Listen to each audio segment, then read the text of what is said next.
Qiyomat kunida payg'ambarimiz aytadilar: "La tazulu qadama abdi yawmal qiyomat hatta yus'an an umrihi fima afnahu." Qiyomatda bir bandani oyoq o'rnidan jilmaydi, 4 ta narsa haqida savolga javob bermaguncha. Qiyomat qoyim bo'ldi, 4 ta savolga javob berasan, keyin jilasan o'rningdan. Birinchisi, umri haqida so'raladi.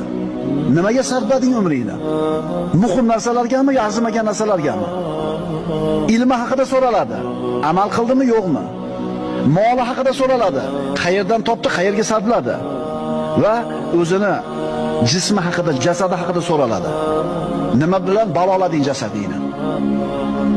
Shuning uchun birodarlar, biz qaysi narsa muhim, qaysi narsa muhim emas, ajratib olishimiz kerak.